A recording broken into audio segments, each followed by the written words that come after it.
Wabarakatuh. Perkenalkan, nama saya Diva Vitalokalia Ibrahim, NPM 20742011, kelas Budidaya Perikanan semester 5A. Di sini saya akan menjelaskan pengelolaan kesehatan pada ikan. Yang pertama adalah penyebab penyakit pada ikan. Nah, penyakit ikan merupakan problem utama yang dihadapi oleh pembudidaya karena kesulitan diagnosa, implementasi, penanganan dan pengobatan yang tepat, serta identifikasi penyebab.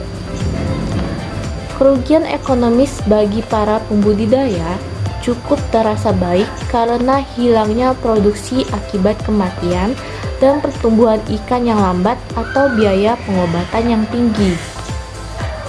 Umumnya, stres menyebabkan turunnya kemampuan daya tahan ikan dan dianggap sebagai salah satu penyebab utama penyakit ikan dalam sistem budidaya yang intensif. Namun demikian, stres pada ikan yang dibudidayakan bisa dihindari atau dicegah. Banyak penelitian menunjukkan bahwa ikan yang sehat tidak mudah terinfeksi oleh patogen, sementara ikan yang lemah akan mudah terinfeksi. Oleh karena itu, penting untuk diingat bahwa stres juga bisa mengurangi penyerapan pakan dan bisa dengan serius mempengaruhi keberhasilan penularan oleh induk ikan. Kualitas air budidaya atau kandungan bahan organik yang tinggi, terdapatnya amoniak atau nitrat, konsentrasi oksigen terlarut yang rendah, pH yang tidak memadai, variasi suhu yang tinggi dan berganti-ganti secara cepat dapat memaksa ikan mempertahankan keseimbangan metabolismenya, memperlemah ikan dan akhirnya mudah terserang penyakit. Pencemaran air karena zat kimia juga bisa menjadi penyebab kematian secara tiba-tiba dan melemahkan ikan, terutama apabila ikan dibesarkan dalam air terbuka atau dalam perairan yang berasal dari sungai atau waduk penampungan. Dalam budidaya intensif, kepadatan ikan yang tinggi sering melampaui kemampuan alamiah tempat pembesaran. Karena itu, ikan rentan terhadap stres. Dengan demikian, cenderung mudah terserang infeksi patogen. Kepadatan ikan yang tinggi juga memudahkan penyebaran penyakit sebab kontak yang dekat antara sesama ikan mendorong terjadinya penyebaran patogen. Manajemen yang buruk dari aktivitas rutin dan pemberian pakan bisa juga menyebabkan keadaan lemah melalui gizi yang tidak memadai serta kualitas air yang tidak seimbang. Penangkapan, penanganan, serta pengangkutan bisa mempengaruhi pematangan dan pertumbuhan gonad dan bisa menimbulkan penyakit. Nah, selanjutnya yaitu pemberantasan dan pencegahan. Perilaku ikan harus diamati secara seksama. Jika pengamatan secara visual memperlihatkan perilaku yang tidak normal, evaluasi lanjutan harus dilakukan dengan teliti untuk menentukan apakah hal tersebut karena adanya patogen atau kondisi dan kualitas air yang buruk. Pengamatan ini harus dilakukan sesegera mungkin untuk mencegah akibat negatif selanjutnya pada ikan budidaya. Jika diakibatkan oleh patogen, pengobatan harus diberikan secara dengan jenis dan dosis obat yang tepat. Beberapa metode yang bisa digunakan untuk mencegah dan mengontrol infeksi yang disebabkan patogen adalah sebagai berikut. Yang pertama, sebelum digunakan, tempat pembesaran harus dibersihkan, disuci hamakan, serta dikeringkan. Setelah itu, panen ikan pengeringan. Kolam-kolam yang terbuat dari tanah harus dilakukan secara teratur. Yang ketiga, melakukan disinfeksi peralatan secara rutin akan sangat membantu mencegah kontaminasi patogen. Yang keempat, menjaga ikan budidaya selalu berada dalam keadaan yang optimal atau kepadatan ikan yang tepat, kualitas air yang baik, prosedur budidaya yang benar. Selanjutnya, pemberian preventif anti parasit dan anti jamur harus dilakukan secara teratur. Lalu, sebelum penanganan dan pengangkutan ikan tidak diberi pakan. Lalu, vaksinisasi benih ikan juga bisa efektif untuk menstimulasi reaksi kekebalan serta mencegah infeksi penyakit. Cara pembasmian kuman. Yang pertama, kolam yang terbuat dari tanah. Kolam harus benar-benar dikosongkan dan kemudian dikeringkan selama 5-7 hari. Jika dasar kolam tidak bisa kering, tabur kapur bakar pada takaran 200-250 gram per meter persegi. Lalu wadah yang lebih kecil, yaitu bak beton, fiberglass, dan akuarium, bisa disuci hamakan dengan formalin atau klorin. Selanjutnya, semua peralatan seperti jaring penampung, ember, selang plastik, dan sebagainya bisa disuci hamakan dengan mencelupkannya selama 20-30 detik dalam larutan klorin 6 ml dalam 1 liter air bersih. Nah, selanjutnya adalah pemilihan pengobatan ikan. Pengamatan perilaku ikan akan mendorong pembudidaya untuk mendiagnosa penyakit secara cepat yang diperlukan untuk melakukan pengobatan. Pengobatan harus segera dilakukan, ditargetkan dengan baik, dan diberikan dengan dosis yang tepat untuk menghentikan perkembangan penyakit. Pemilihan obat harus didasarkan pada kriteria di bawah ini. Yang pertama, tidak dilarang. Yang kedua, obat yang tepat untuk penyakit yang tepat, yaitu memerlukan pengetahuan tentang obat dan takarannya. Selanjutnya, banyak tersedia dan murah, tidak menimbulkan akibat sampingan bagi manusia yang mengkonsumsi ikan. Nah, 3 metode sudah digunakan untuk memberikan obat kepada P. jambal melalui suntikan dicampur dengan pakan atau air.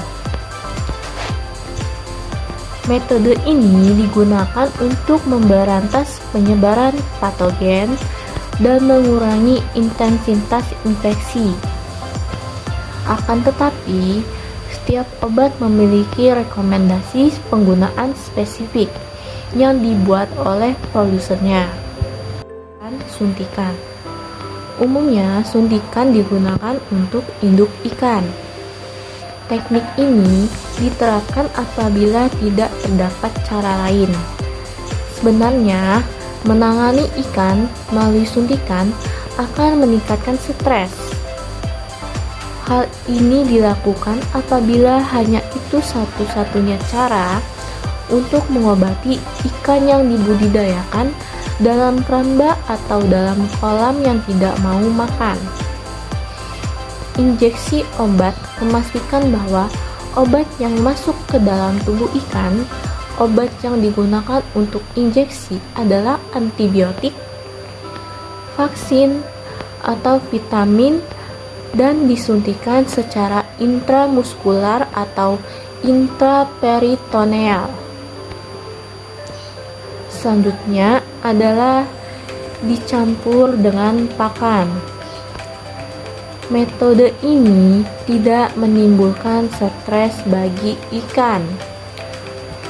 Umumnya digunakan untuk memberikan antibiotik dan bubuk vitamin. Setelah Selama pengobatan, derajat pemberian pakan harian harus dikurangi sampai 1% per hari untuk memastikan bahwa semua pakan yang diberikan bisa dicerna sampai habis. Pencampuran dengan pakan dapat dilakukan sebagai berikut. Yang pertama, ransum harian pakan dihitung dengan 1% dari biomasa dan ditimbang. Selanjutnya, dosis harian obat dihitung dari total biomasa dan ditimbang. Kemudian, cara penghitungannya yaitu total biomasa ikan dengan satuan kilogram dikali dosis produk dengan satuan miligram per kilogram ikan per hari dan dicampurkan pakan dengan obat. Lalu, tambahkan 0,1 liter minyak sayur atau minyak kelapa atau kedelai untuk 5 kg pakan. Kemudian, campur pakan dan minyak sampai bubuk antibiotik menempel pada pelet. Sebarkan secara perlahan campuran tersebut untuk memastikan bahwa pakan dicerna sampai habis. Metode selanjutnya yaitu dicampur dengan air. Metode ini umumnya digunakan untuk memberantas ektoparasit dan bakteri eksternal. Meski sederhana, perendaman dengan bahan kimia atau obat memerlukan kehati-hatian untuk mencegah resiko selama pengobatan. Saran untuk pengobatan dengan cara merendam. Sebelum antiparasit ikan tidak boleh diberi pakan. Untuk mencegah agar ikan tidak berenang dalam konsentrasi zat berbahaya selama pengobatan. Tidak disarankan untuk meletakkan obat langsung dalam tempat budidaya dan dianjurkan untuk mengambil sampel air sebanyak 10 liter, lalu mempersiapkan cadangan larutan yang akan disebarkan di antara tempat budidaya.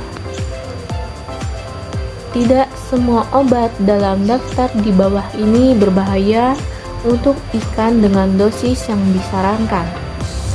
Namun demikian, salah perhitungan bisa terjadi. Karena alasan ini, perilaku ikan harus diamati selama pengobatan. Jika ikan memperlihatkan reaksi stres, zat kimia yang digunakan untuk pengobatan harus segera dibuang, diganti dengan air bersih. Juga disarankan untuk meningkatkan aerasi selama pengobatan, karena beberapa obat bisa menurunkan oksigen terlarut dalam air. Sebelum pemberian obat-obatan yang baru pada ikan, disarankan untuk diuji guna menentukan sifat berbahaya dari dosis atau takaran dan waktu toleransi yang dianjurkan.